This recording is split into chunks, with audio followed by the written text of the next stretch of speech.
Amis auditeurs, nous retrouvons le père Biagio Virgiti, prêtre corse incardiné à Madagascar et actuellement à la paroisse Bonne Nouvelle à Paris, pour la parole de ce dimanche.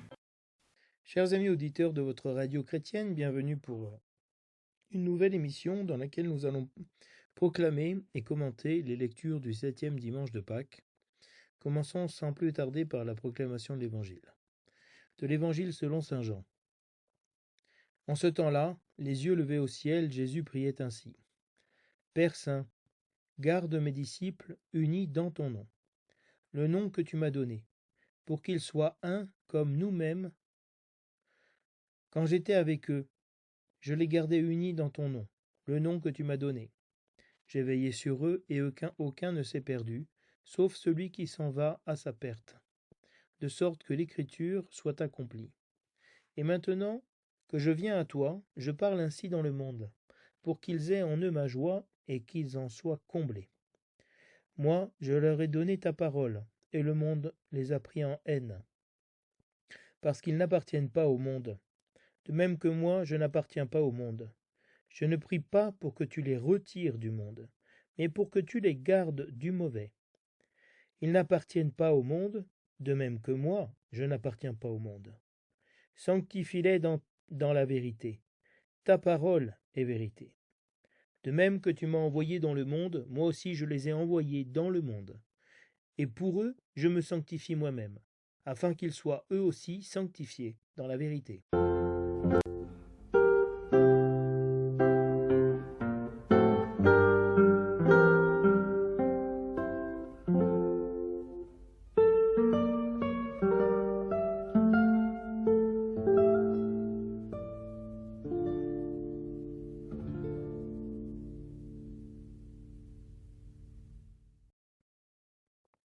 Des Actes des Apôtres. En ces jours-là, Pierre se leva au milieu des frères, qui étaient réunis au nombre d'environ 120 personnes, et il déclara : Frères, il fallait que l'Écriture s'accomplisse. En effet, par la bouche de David, l'Esprit Saint avait d'avance parlé de Judas, qui en est venu à servir de guide aux gens qui ont arrêté Jésus. Ce Judas était l'un de nous, et avait reçu sa part de notre ministère. Il est écrit au livre des psaumes qu'un autre prenne sa charge. Or, il y a des hommes qui nous ont accompagnés durant tout le temps où le Seigneur Jésus a vécu parmi nous. Depuis le commencement, lors du baptême donné par Jean, jusqu'au jour où il fut enlevé d'auprès de nous. Il faut donc que l'un d'entre eux devienne, avec nous, témoin de sa résurrection. On en présenta deux, Joseph, appelé Barsaba, puis surnommé Justus, et Matthias. Ensuite, on fit cette prière. Toi, Seigneur, qui connais tous les cœurs, désigne lequel des deux tu as choisi, pour qu'il prenne dans le ministère apostolique la place que Judas a désertée, en allant à la place qui est désormais la sienne. On tira au sort entre eux, et le sort tomba sur Matthias, qui fut donc associé par suffrage aux 11 apôtres.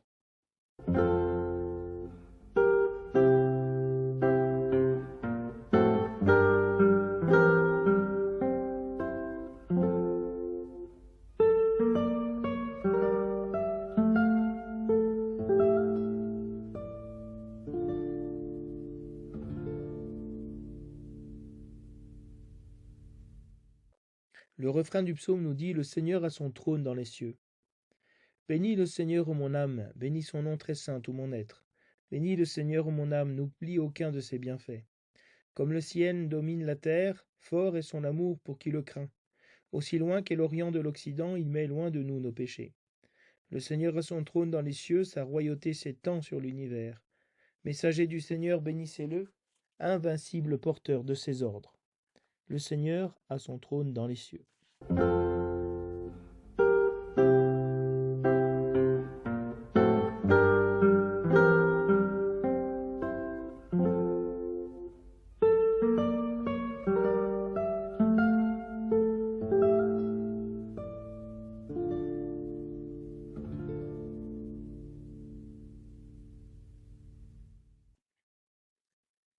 De la première lettre de Jean.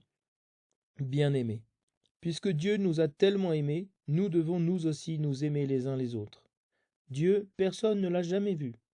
Mais si nous nous aimons les uns les autres, Dieu demeure en nous, et en nous son amour atteint la perfection. Voici comment nous reconnaissons que nous demeurons en lui, et lui en nous. Il nous a donné part à son esprit. Quant à nous, nous avons vu et attestons que le Père a envoyé son Fils comme sauveur du monde. Celui qui proclame que Jésus est le Fils de Dieu, Dieu demeure en lui, et lui en Dieu. Et nous avons reconnu l'amour que Dieu a pour nous, et nous y avons cru. Dieu est amour. Qui demeure dans l'amour demeure en Dieu, et Dieu demeure en lui. Parole du Seigneur.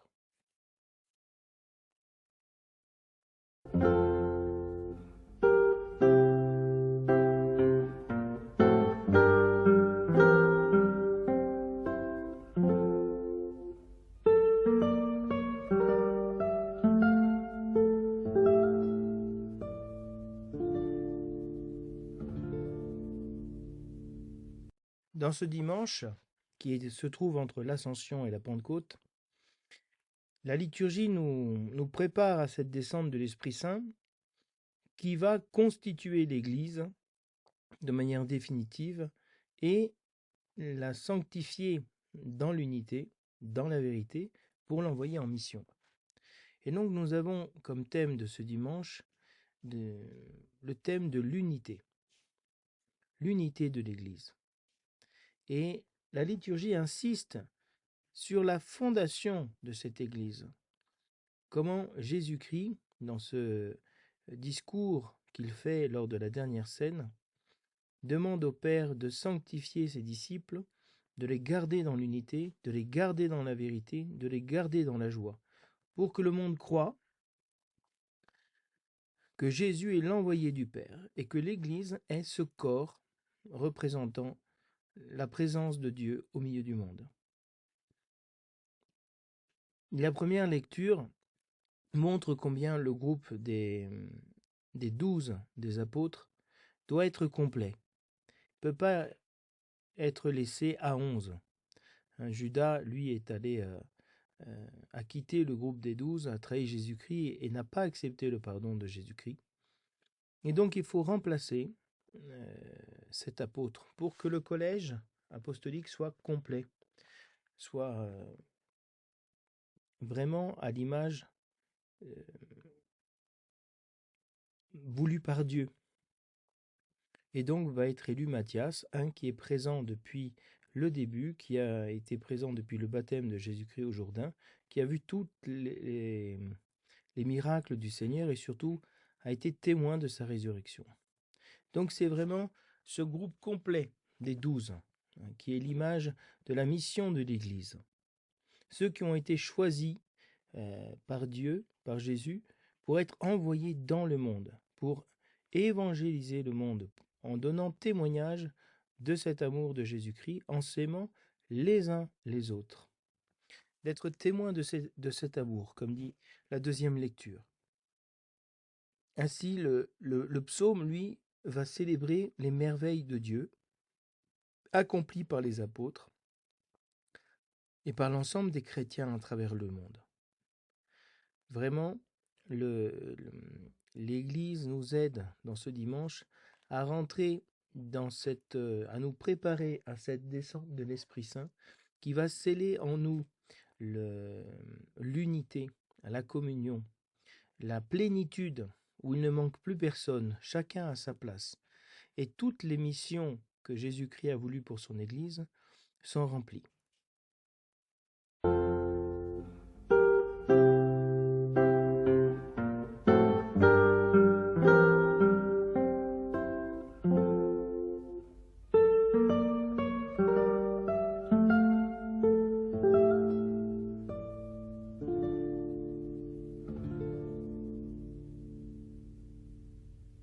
Proclamons aujourd'hui dans l'Évangile le fameux discours sacerdotal de Jésus lors de la dernière scène, avant de rentrer dans sa passion.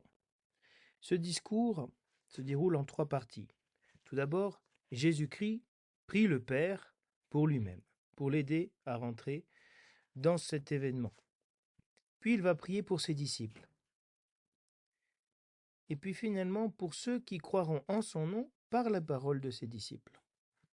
Et sur les 3 années, ABC, on lit ce discours sacerdotal, une partie chaque année. Cette année, c'est l'année B, donc c'est la partie centrale, où Jésus prie pour ses disciples qui l'entourent pour que le Père les garde dans l'unité. Et c'est un discours très important que Jésus fait. Le verset de l'Alléluia et de cet évangile qui a pour titre dans le lectionnaire qu'il soit un comme nous sommes un, dit: je ne vous laisserai pas orphelins, je reviens vers vous et votre cœur se réjouira. Il y a vraiment ce désir de rassurer les disciples qu'ils ne seront pas orphelins entre l'ascension et la Pentecôte, entre l'ascension et le retour définitif du Christ.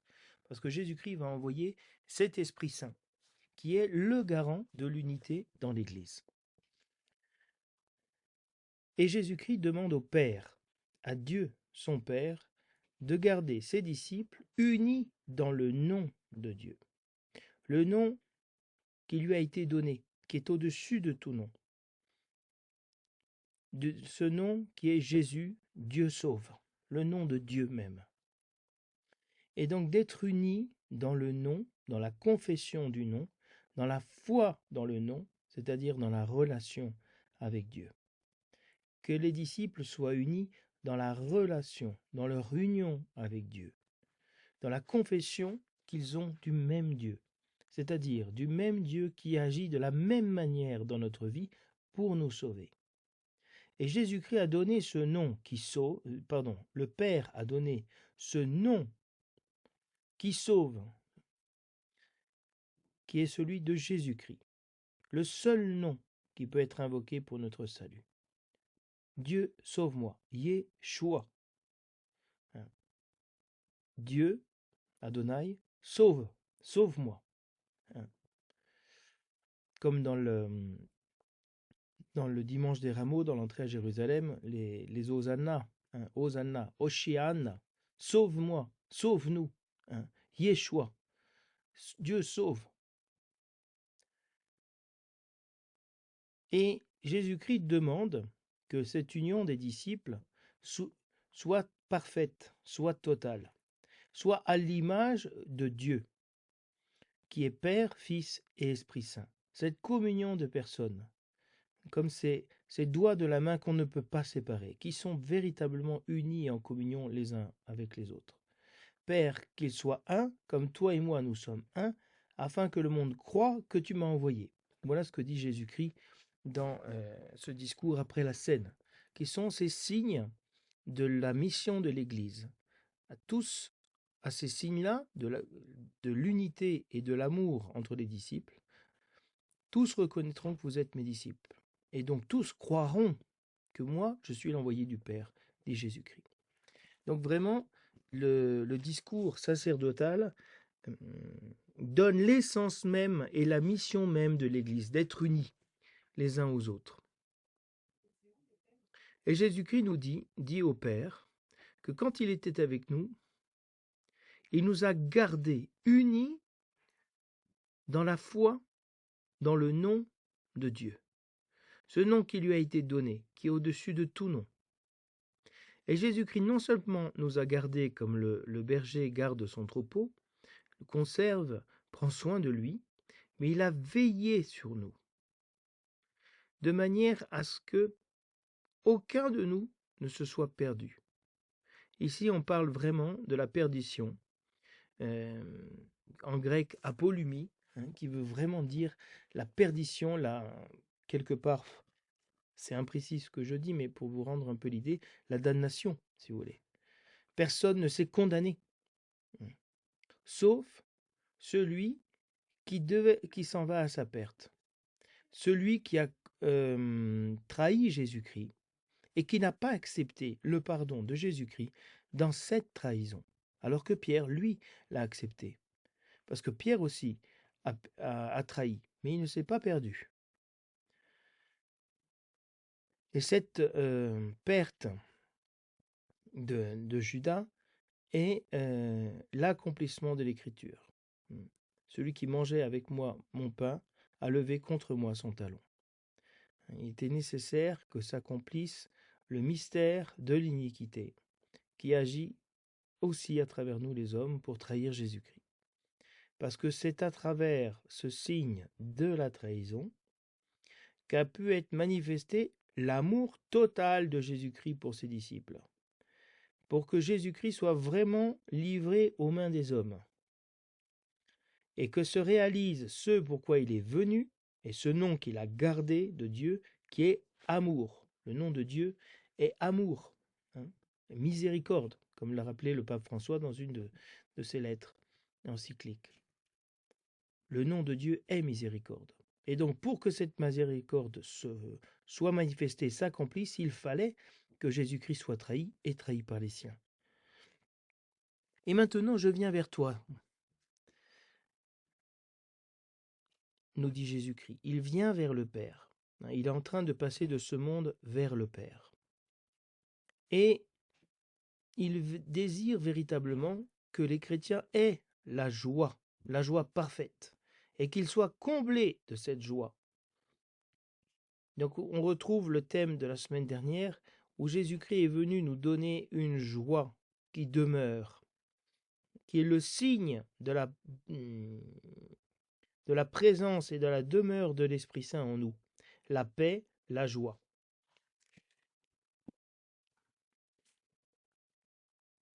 Et que cette joie nous comble, nous remplisse complètement. C'est ce qu'on appelle en grec le plérome, la plénitude des temps. Comme quand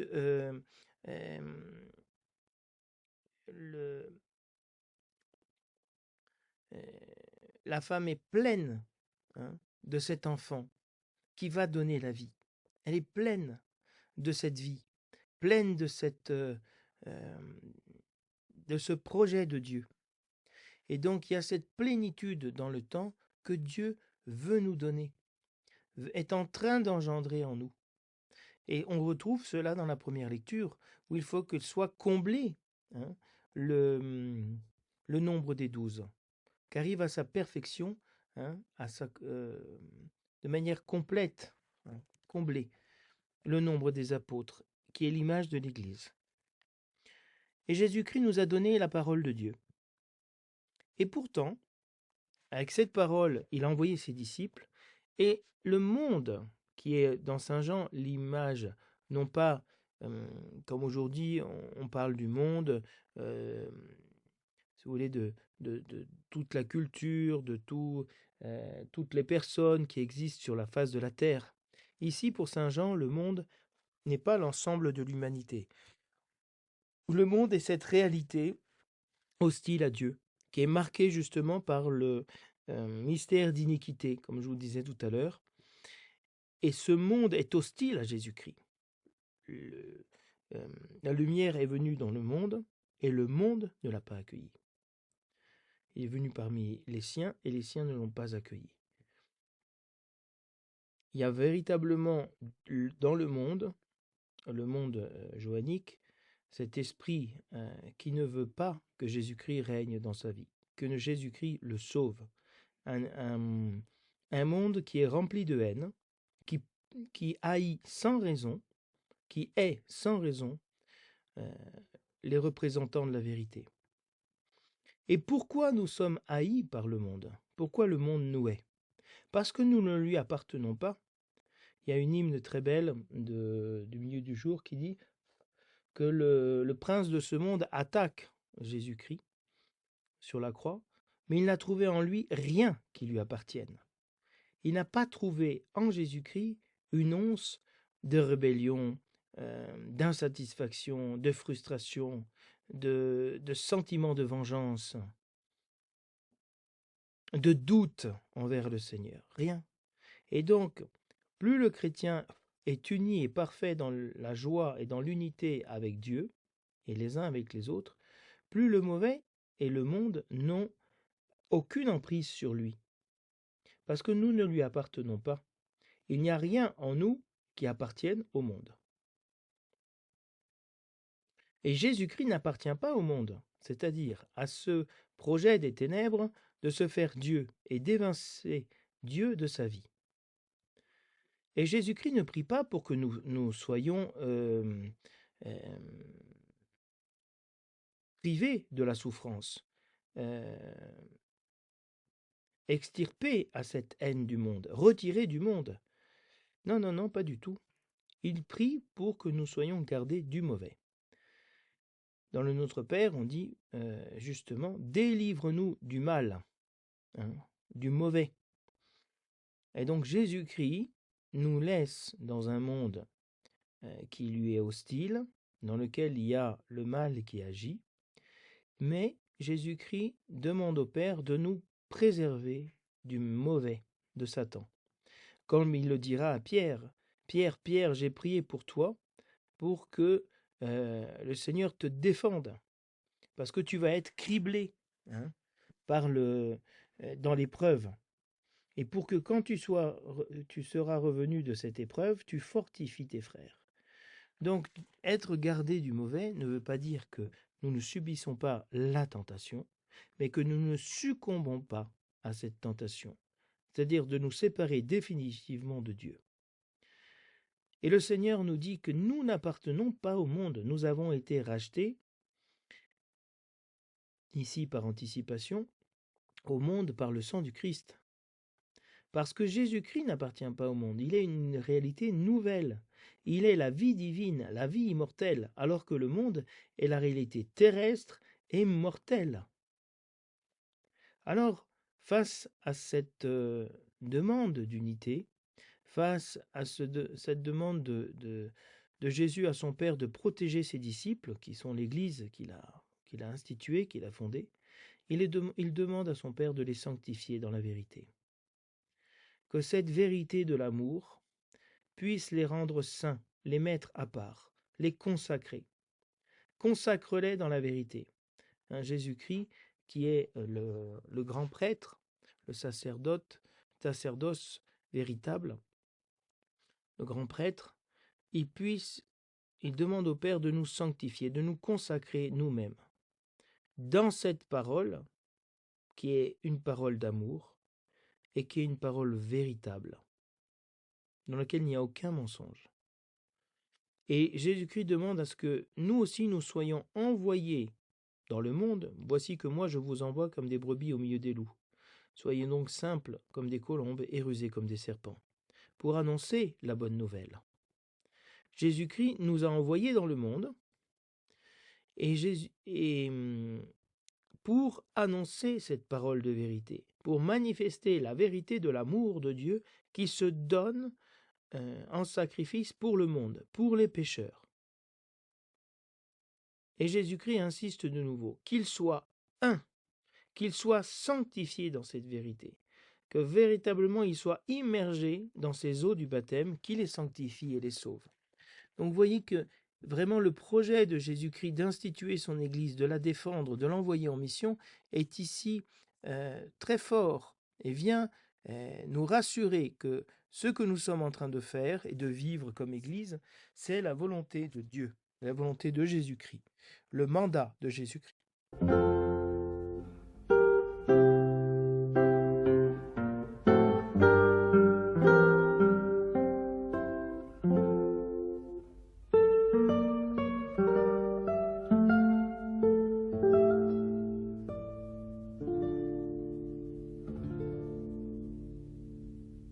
Le titre donné à la première lecture par le lectionnaire est « Il faut que l'un d'entre eux devienne avec nous témoin de la résurrection de Jésus-Christ ». Véritablement, ici, il s'agit d'être témoin non seulement de la vérité, de l'amour de Dieu, mais de sa résurrection, qui est sa victoire sur la mort et qui est le signe profond de son pardon. Les disciples se trouvent ensemble et Pierre est au milieu de ses frères, c'est-à-dire le primat de Pierre, mais dans la communion. Et ils étaient réunis au nombre de 120, ce qui est le collège, si vous voulez, des apôtres et des 72. Et les autres, le nombre des nations. Et Pierre nous dit, il fallait que l'écriture s'accomplisse. Vous voyez que on retrouve ici la même idée que dans l'Évangile, qu'il était nécessaire que Judas haïsse Jésus-Christ. Et cela avait été annoncé par la bouche de David, donc par le psaume que je vous ai cité tout à l'heure, que celui qui était proche de Jésus-Christ leverait contre lui son talon, le trahirait. Et l'Esprit Saint avait parlé déjà de cette trahison de Judas, et qui a été le guide de ceux qui ont arrêté Jésus-Christ. Donc, si vous voulez, qui a été le chef de file de cette mise à mort de Jésus-Christ. Or, ce Judas était l'un de nous. Il avait même reçu sa part de notre ministère, dit Pierre.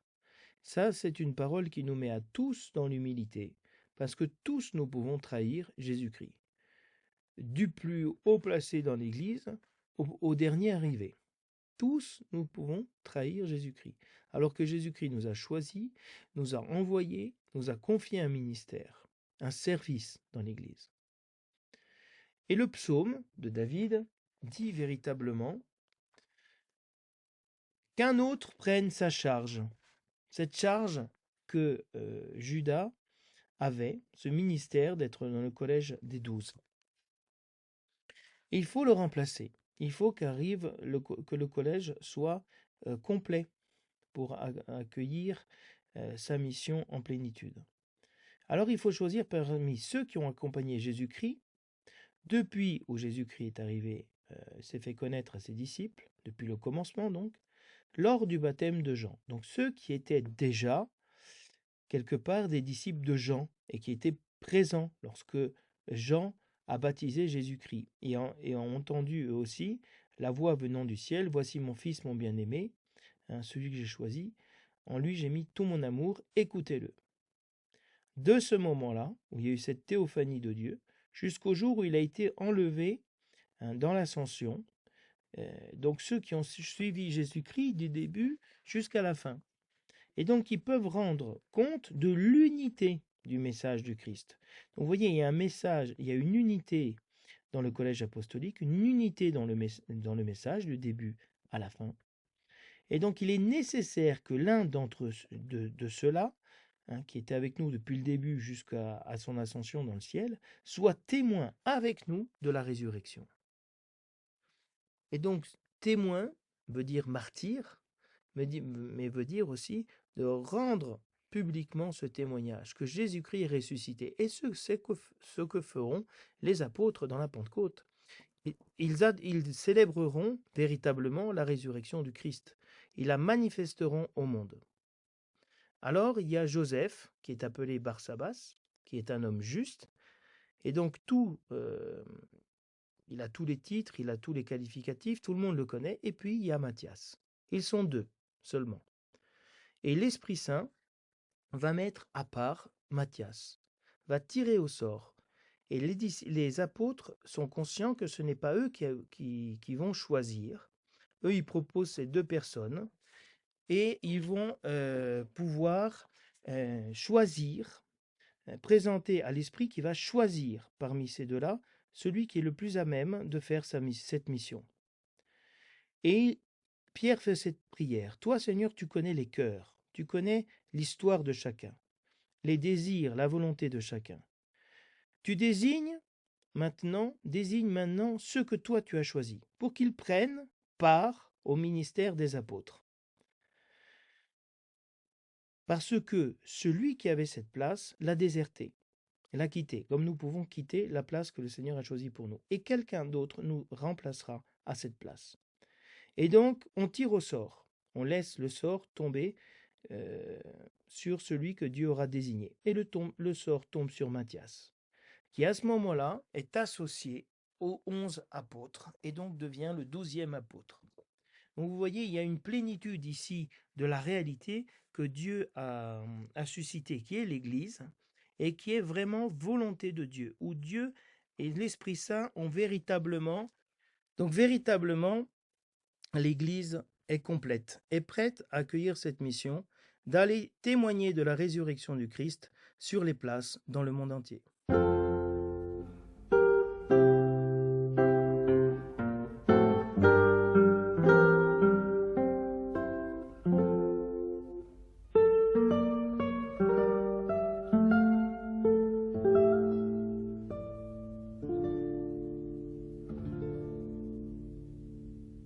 Le psaume de ce jour parle de la manière dont le Seigneur trône dans les cieux, c'est-à-dire qu'il préside à l'histoire de l'humanité.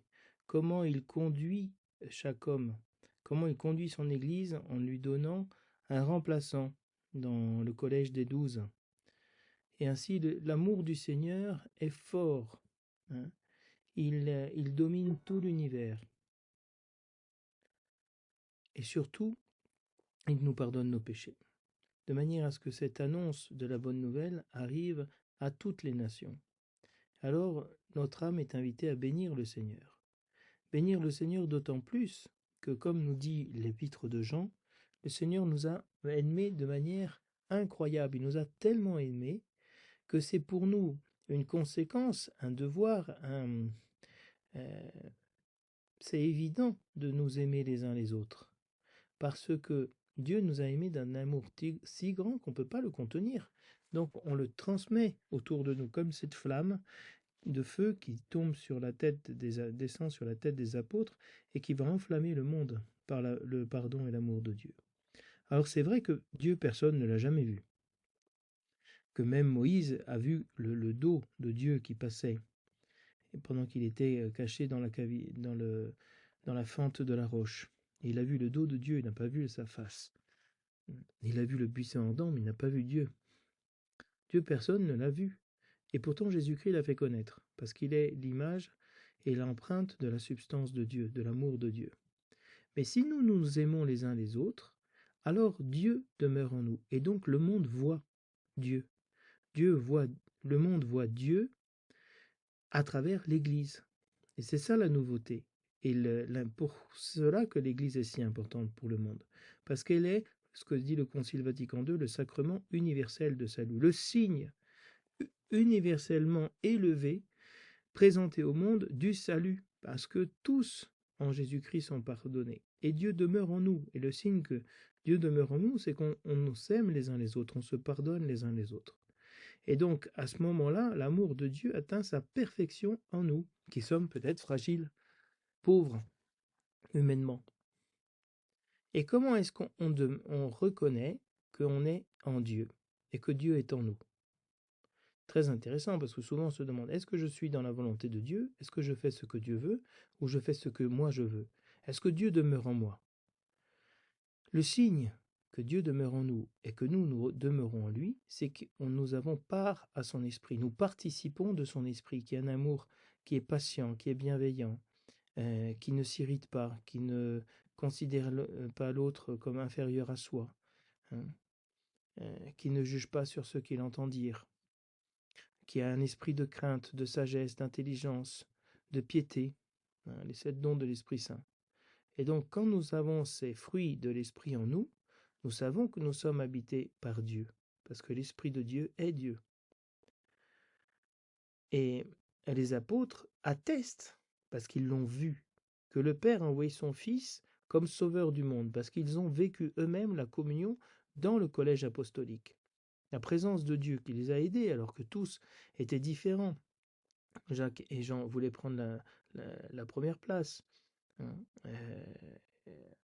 Et Pierre a eu la première place. Et on voit que Jean, à la résurrection, laisse passer Pierre. Le disciple bien-aimé laisse passer Pierre pour entrer lui dans le tombeau en premier. Donc des gens qui étaient pleins de rivalité se sont mis au diapason et se sont mis au service les uns des autres. Alors, si nous proclamons que Jésus-Christ est Fils de Dieu et qu'il s'est incarné, qu'il est venu pour nous sauver, alors Dieu demeure en nous. Parce que personne d'autre ne peut dire que Dieu est venu habiter notre faiblesse, porter notre faiblesse humaine, si on n'a pas l'Esprit de Dieu.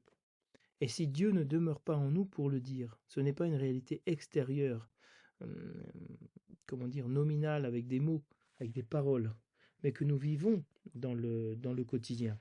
Nous sommes appelés en tout cas à le vivre véritablement dans le quotidien. Et les apôtres disent, avec Saint Jean, nous avons reconnu l'amour de Dieu que Dieu a pour nous. Donc nous l'avons vu, nous avons reconnu, vous avez vu, c'est vrai, Dieu m'aime dans cette situation. Dieu m'a aimé, même à travers ces souffrances que j'ai traversées. Et alors nous avons cru que Jésus-Christ était mort et ressuscité pour nous. Parce que Dieu est amour. Le nom de Dieu est miséricorde. Dieu est amour.